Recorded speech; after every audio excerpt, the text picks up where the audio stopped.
اعوذ باللہ من الشیطان الرجیم بسم اللہ الرحمن الرحیم وما کنتم تستترون ان یشہد علیکم سمعکم ولا ابصارکم ولا جلودکم ولكن ظننتم ان اللہ لا يعلم کثیرا مما تعملون صدق اللہ مولانا العظیم۔ قال اللہ تبارک و تعالی فی شان حبیبہ مخبرا و آمرا ان اللہ و ملائکتہ یصلون علی النبی یا ایہا الذین آمنوا صلوا علیہ وسلموا تسلیما۔ درود پاک بآواز بلند۔ الصلاۃ والسلام علیک یا رسول اللہ وعلی آلک و اصحابک یا حبیب اللہ۔ احباب گرامی، ایک ایسا سلیبس، ایک ایسا نصاب، ایک ایسا لٹریچر جو ہر درجے اور ہر کلاس کے لیے موضوع ہے، مناسب ہے، وہ قرآن ہے۔ یہ جو چھوٹے بچے حفاظ یہاں تشریف فرما ہے، صبح و شام قرآن پڑھتے ہیں، جو بزرگ یہاں تشریف فرما ہے، ان کی صبح و شام کی ضرورت بھی قرآن ہی پوری کر سکتا ہے۔ تو اس قرآن کا کوئی مضمون بھی ایسا نہیں جو قرین قیاس نہ ہو، کوئی مضمون ایسا نہیں، کوئی لفظ ایسا نہیں، کوئی ایسا کلمہ نہیں جو نفع نہ دے۔ قرآن کریم کو اللہ تعالیٰ نے شفا فرمایا، دعا نہیں فرمایا۔ اللہ نے کہا وَنَنَزِّلُ مِنَ الْقُرْآنِ مَا هُوَ شِفَاءٌ وَرَحْمَةٌ لِّلْمُؤْمِنِينَ۔ یہ شفا ہے، دوا۔ کیونکہ دعا کیوں نہیں کہا؟ دعا اس لیے نہیں کہا کہ کبھی دعا فائدہ دیتی ہے اور کبھی وہی دعا جو جس سے بندے کو آرام آتا ہے، اگلے لمحے وہی دعائی جو ہے بندے کو نقصان کرتی، ریاکشن کر گئی۔ جبکہ شفا کہا ہر حال میں شفا دیتی ہے۔ اگر میری طرف دیکھیں گے تو مہربانی ہے، اگر آپ دور میں بیٹھ کے سونا چاہتے ہیں تو پھر بھی اجازت ہے، کیونکہ میری طرف دیکھنا فرض نہیں۔ لیکن اگر آپ یہ سمجھیں کہ میں قرآن شریف پڑھ رہا ہوں، قرآن آپ کو سنا رہا ہوں، قرآن آپ کو سمجھانا چاہتا ہوں، تو دھیان اگر میری طرف رکھیں گے، ایک بندہ بھی اگر سمجھ گیا تو پیسے پورے ہو جائیں گے۔ آپ تشریف لائے، میں آیا، وقت بھی ایک بہت بڑی پراپرٹی آپ جانتے ہیں۔ وقت سے قیمتی کوئی شے، یہ بہت قیمتی چیز ہے، لیکن قسمت والوں کو اس کی قدر کا علم ہوتا ہے۔ جاہلوں کو وقت کی کوئی قیمت، ان کے نزدیک قیمت کسی شے کی نہیں ہے۔ تو قرآن شفا ہے۔ قرآن کیا ہے؟ ہمارا ایمان ہے اللہ کے بارے میں کہ ہمارا رب ہمیں دیکھ رہا ہے، ہمارا رب ہمیں، قرآن نے کہا وَهُوَ مَعَكُمْ أَيْنَمَا كُنْتُمْ، تم جہاں بھی ہو اللہ تمہارے ساتھ ہے۔ کافروں کا ایک مسئلہ قرآن نے بیان کیا، سورہ حامیم سجدہ کی 2 آیات میں نے تلاوت کی۔ اللہ فرماتا ہے وَمَا كُنْتُمْ تَسْتَتِرُونَ أَن يَشْهَدَ عَلَيْكُمْ، یعنی بندہ جب گناہ کرتا ہے تو سمجھتا ہے کہ مجھے کوئی دیکھ نہیں رہا، چھپ کے کرتا ہے۔ کوئی بھی فعل ہے، کوئی بھی عمل ہے، کوئی بھی کسی بھی درجے کا بندہ ہے۔ گناہ کس کو کہتے ہیں؟ گناہ کی تعریف کیا ہے؟ ہر وہ عمل جس کو بندہ چھپائے کہ یار کوئی دیکھ نہ لے، وہ گناہ ہے۔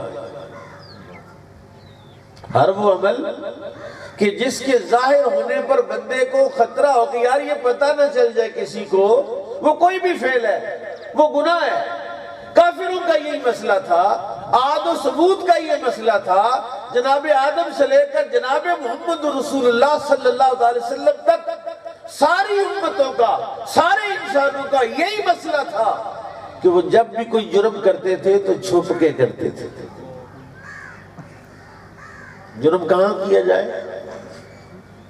کوئی نہ کوئی تو جگہ ہونی چاہیے نا۔ کینیڈا میں ایک پارک، وہاں آپ احتجاج کریں جا کے، جہاں بادشاہ کو گاڑی دے سکتے ہیں ہم، اس کے باہر نہیں دے سکتے. تو کس جگہ پر جرم کرے؟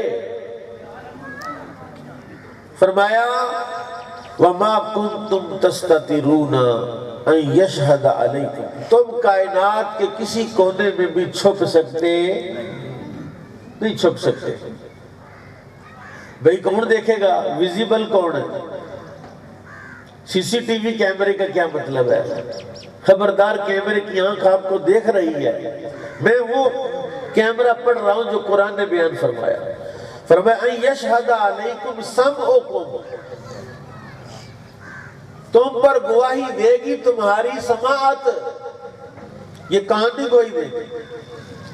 ڈاکٹر سے پوچھے سماعت کیا ہوتی ہے؟ کان کے اندر ایک آلہ ہے، چھوٹا سا پردہ ہے، اس کے ساتھ یہ آوازیں ٹکرا رہی ہیں اور اس سے مفہوم بن رہا ہے جو آپ کے دماغ کے اندر پہنچ رہا ہے، اور آپ کا دماغ پروسیس کر کے آپ کو بتا رہا ہے کہ مولوی صاحب آپ کو یہ کہنا چاہتا ہے. وہ سماعت ہے. اور وہ سماعت اللہ کا قرآن کہہ رہا ہے کہ تم اس سماعت سے چھپ سکتے. اگر آپ دیکھیں نا زبان کو، آپ شیشے میں دیکھیں، چیک کریں گے تو آپ دیکھیں گے زبان کا کون سا حصہ جو ٹیسٹ کرتا ہے. اوپر نیچے لگائیں تو ٹیسٹ آتا ہے، اوپر لگائیں تو ٹیسٹ آتا ہے، دائیں بائیں کون سا حصہ ہے، کون سی اجزاء ہیں، کون سی ایسے ریشے ہیں جس سے ٹیسٹ کا پتہ چلتا ہے کہ کڑوا ہے کہ میٹھا ہے. جب تمہیں زبان کے ان حصوں کا پتہ نہیں چلتا تو رب کا پتہ کیسے چلے گا؟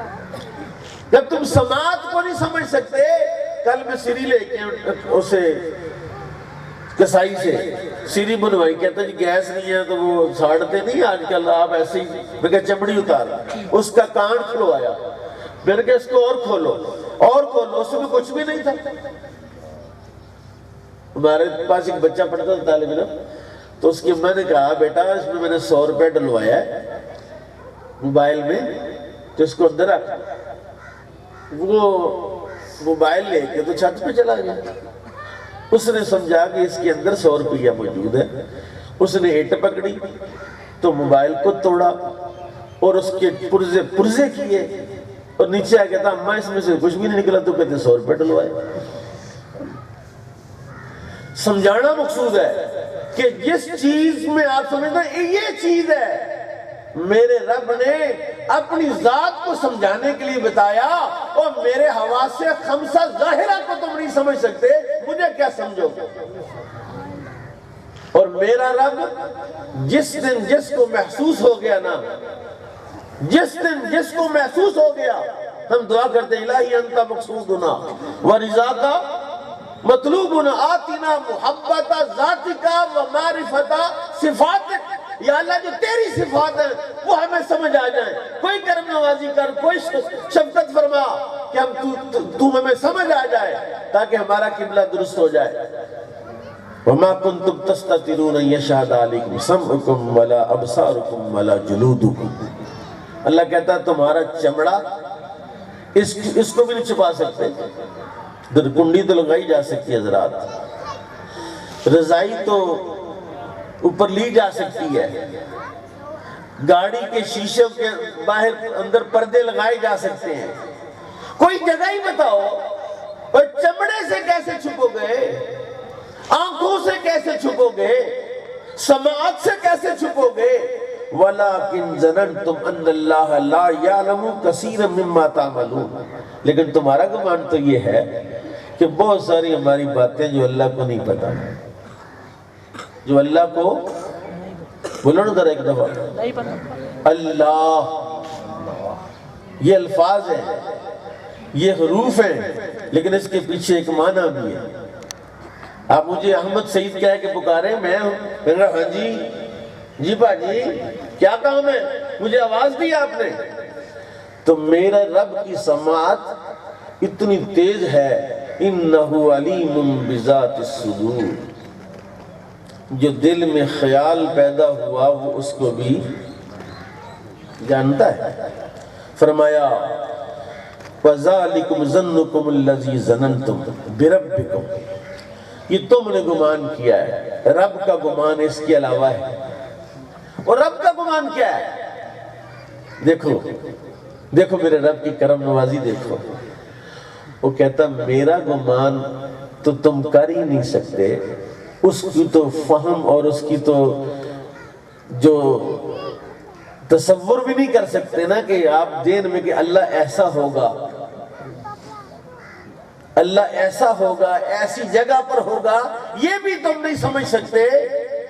لیکن میں اگر تمہیں سمجھاؤں تو نحن اقرب الیہ من حبل الورید، سمجھو کہ میں تمہاری شاہ رگ سے بھی زیادہ تمہارے نزدیک ہوں.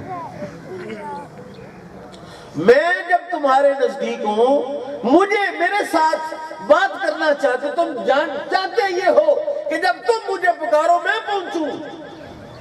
تو لوگ تو پہنچیں گے، میں تو پہنچا ہوا ہوں. کب؟ جب تم میرے ہو جاؤ گے پھر میں تمہارے خیال کے قریب ہو جاؤں گا، تمہاری چاہت کے قریب ہو جاؤں گا، تمہاری سمجھ سے بھی زیادہ تمہارے قریب ہو جاؤں گا. اور یہ قرب کا مفہوم قرآن نے کہا. اللہ نے فرمایا ثم دنا فتدلی فکان قاب قوسین. یہ قریب کتنا بندہ ہوتا ہے؟ نبی کے بارے میں رسول اللہ کے بارے میں فرمایا 2 کمانوں کا فاصلہ رہ گیا، اس سے بھی کم. لیکن وہ خود اپنے ذات کے بارے میں کہتا ہے میں تمہاری شاہ رگ سے بھی زیادہ تمہارے قریب ہوں، میں تمہارے ساتھ، تم جہاں بھی ہو میں تمہارے ساتھ ہوں. حضرات یہ ایسی چیز ہے، ایسا ریموٹ کنٹرول ہے جس کو ایمان کہتے ہیں. ایسی بے مثال چیز ہے کہ قرآن نے بیان کیا کہ ساری زمین، سارا آسمان، جو کچھ آسمانوں میں ہے، جو کچھ زمینوں میں ہے، اس سارا کا سارا تم لے آؤ اور ایک لمحے کا ایمان مانگ لو، اتنا سارا کچھ لے لو. ماشاءاللہ جوہر صاحب کتنا بڑا ڈیرہ ہے، کتنی بڑی ویلی نظر آ رہی، اور ساری کائنات لے آؤ اور مجھے صرف اتنا کہو کہ یا اللہ ایک لمحے کے لیے ایمان عطا فرما دے، تو وہ اس کائنات کو میں اس ایمان کے مقابلے میں ایک لمحے کے لیے بھی نہیں سمجھتا. وہ ایمان اللہ نے آپ کو عطا فرمایا. اور پھر ایمان تو جناب آدم کی امت کا بھی تھا، ایمان تو جناب ابراہیم علیہ السلام کی امت کا بھی تھا، ایمان تو جناب عیسیٰ کی امت کا بھی تھا.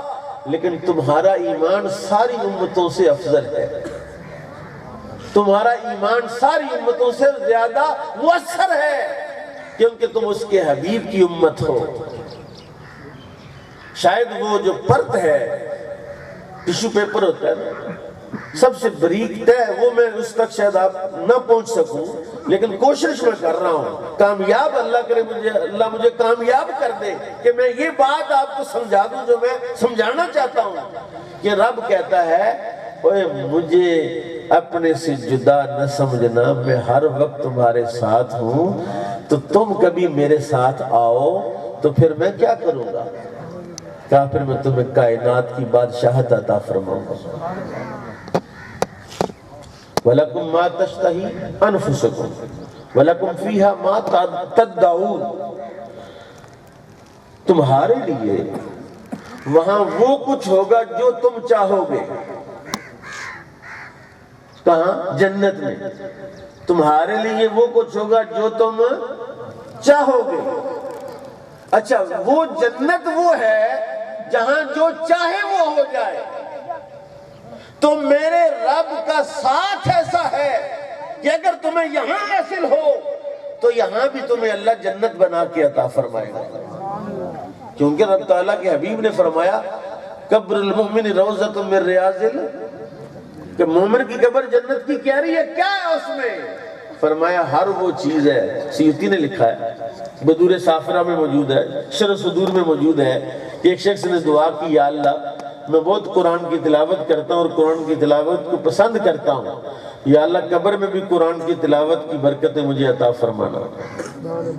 کتنے فوت ہو گیا، دفن ہو گیا، عرصہ دراز کے بعد اس کی قبر کے پاس کسی نے قبر کھودی، اس کی ایک اینٹ گر گئی تو وہ بندہ اندر بیٹھ کے قرآن پڑھ رہا تھا. جب اینٹ گری تو اس نے پیچھے مڑ کے دیکھا، اس نے کہا قیامت آ گئی ہے. گورکن نے کہا نہیں، کہا پھر اس کو بند کر، مجھے تلاوت کرنے دے۔ یعنی جب تو اس کے قریب ہو جاتا ہے تو تیری دنیا کی حالت ہو، قبر کی حالت ہو، حشر کی حالت ہو، وہ تمہیں وہ عطا فرمائے گا جس کی تو خواہش کرے گا، کیونکہ اس کے لیے یہ مشکل ہے۔ میرے لیے بہت سارے کام مشکل ہیں، آپ کے لیے بہت سارے کام مشکل ہیں، چوری بولا صاحب، آپ کے لیے، ہمارے لیے، سب کے لیے بہت چیزیں مشکل ہیں، اس کے لیے کوئی شے مشکل نہیں ہے۔ اور وہ ہے کہاں؟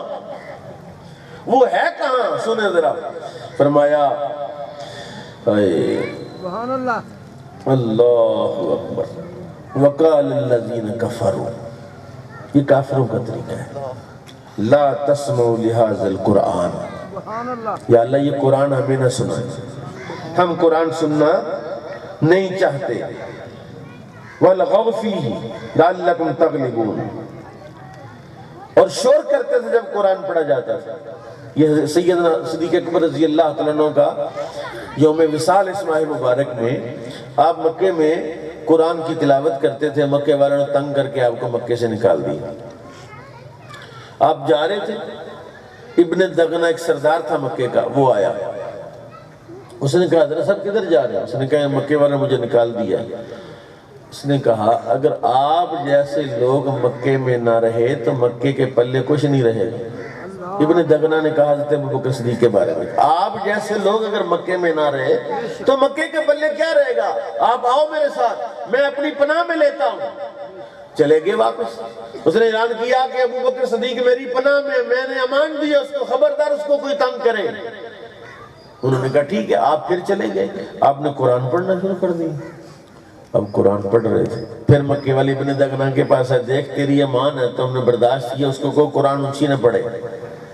ابن دغنہ گیا کہ جناب دیکھو میں نے اپنی امان دی، آپ کو میری بھی کوئی عزت ہے تو مہربانی کریں اونچا قرآن نہ پڑھے۔ جناب صدیق اکبر نے کہا میں تیری امان کو رد کرتا ہوں، اللہ کی امان میں آتا ہوں، مجھے تیری امان کی ضرورت ہے۔ اور پھر تاریخ میں موجود ہے، نہ ابن دغنہ کی امان تھی، نہ مکہ کے کسی سردار کی امان تھی، جب وہ رب کی امان میں آئے تو کسی نے آنکھ اٹھا کے بھی ان کی طرف نہیں دیکھا۔ اللہ کی امان میں آؤ، چھوڑو ان سارے معاملات کو، سنو پھر بڑی خوبصورت بات ہے۔ رب تعالیٰ نے ارشاد فرمایا کہ یہ جب دوزخ میں جائیں گے نا، دوزخی دوزخ میں جائیں گے، جب دوزخیوں کو اللہ دوزخ میں بھیجے گا تو جو دوزخ میں پہلے بندے جا رہے ہیں ان کو روک لے گا کہ پیچھے والے بھی ہیں، کٹھے بھیجیں، کٹھے بھیجیں، اکیلے اکیلے کیا جانا، سب کٹھے جاؤ۔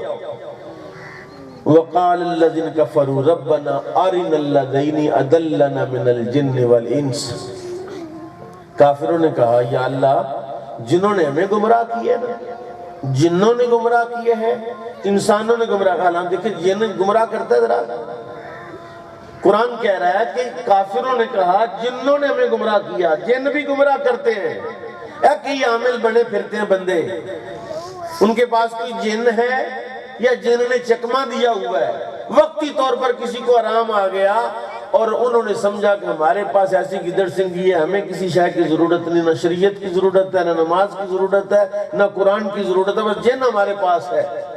رب کا قرآن کہتا ہے وہ اللہ سے کہیں گے یا اللہ ان جنوں نے ہمیں گمراہ کیا اور انسانوں نے ہمیں گمراہ کیا، ان کو ذرا روک، نجعلہما تحت اقدامنا لیکون من الاسفلین، ان کو ذرا ہم اپنے پاؤں کے نیچے روندیں، اپنے پاؤں کے نیچے ان کو لتاڑیں، اور جب ہم ان کو اپنے پاؤں کے نیچے لتاڑیں گے تو ان کو ذلیل کریں گے ہم۔ اللہ کہتا ہے نہیں، ذلیل تو تم نے اکٹھے ہی ہونا ہے۔ ذلیل کیسے ہونا ہے؟ کیونکہ یہاں عزت اس کو ملے گی جس نے زندگی میری مرضی سے گزاری ہے، جس نے ایمان کے ساتھ زندگی گزاری ہے، یہاں عزت اس کو ملنی ہے۔ اور جس نے زندگی اپنی مرضی سے گزاری ہے، اول آخر ہمارا مسئلہ آج حضرت یہ ہے کہ ہم سمجھتے ہیں کہ ہمیں کوئی دیکھ نہیں رہا، ہمیں کوئی دیکھ نہیں رہا، حالانکہ ہمیں ہمارا چمڑا دیکھ رہا ہے، ہمیں ہماری سماعت دیکھ رہی ہے، ہمیں ہماری بصارت دیکھ رہی ہے۔ اور قرآن نے تو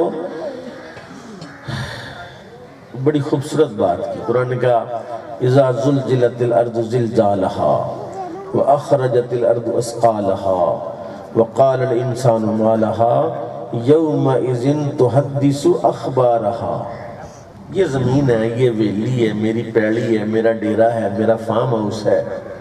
یومئذ تحدث اخبارها، یہ زمین بھی اس دن اپنی خبریں بیان کرنا شروع کر دے گی۔ ہاتھ بولیں گے، زمین بولے گی، وہ نامہ اعمال بولے گا۔ اور آج بندہ سمجھتا ہے مجھے دیکھ کون رہا ہے، اور پاکستان میں سے ایک اور سیاپا بھی آ گئے، انہوں نے کہا عدالت ہماری، فوج ہماری، سب کچھ ہمارا، ہمیں کس نے کیا کہنا ہے۔ اور میرے بھائیو دوستو، یہ کافروں والا نظام نہیں، یہاں نہیں ہونا تو چاہیے نا کہ لوگوں کا اعتماد ہو عدالت پر ہی۔ یہ ہمارا جو سٹنگ ڈی پی او ہے، سٹنگ ڈی پی او، کل بندے مارے ہیں اور 4-5 ڈاکو مارے ہیں، اس کا مطلب ہے کہ ہمارے ڈی پی او نے بھی عدلیہ پر عدم اعتماد کیا ہے کہ اگر ان کو اندر بند کیا ڈاکوؤں کو عدالت چھوڑ دے گی، ان کا پھڑکا دو۔ جس دور میں، جن حالات میں ہماری کیفیت یہ ہو کہ ڈی پی او کے لیول کا بندہ بھی قانون پر، عدلیہ پر عدم اعتماد کرے گا، تو وہاں عام بندہ کدھر جائے گا؟ لیکن سنو، غور سے سنو، ہمارا اعتماد ہمارے اللہ پر ہے، اللہ پر اعتماد ہے۔ اور وہ کب ہوگا؟ جب تم اللہ کی مرضی کے مطابق چلو گے، اور جب تم اپنی مرضی کے مطابق چلو گے پھر اللہ تعالیٰ تمہیں لوگوں کے حوالے کر دے گا، اور جب اس کی مرضی کے مطابق کرو گے اللہ تمہارے حوالے لوگ کر دے گا۔ اللہ تعالیٰ چوہدری صاحب کی والدہ کی بخشش فرمائے، مغفرت فرمائے، اور اللہ تعالیٰ ہمیں قرآن کا فہم عطا فرمائے، قرآن کی بصیرت عطا فرمائے۔ وما علی الا البلاغ۔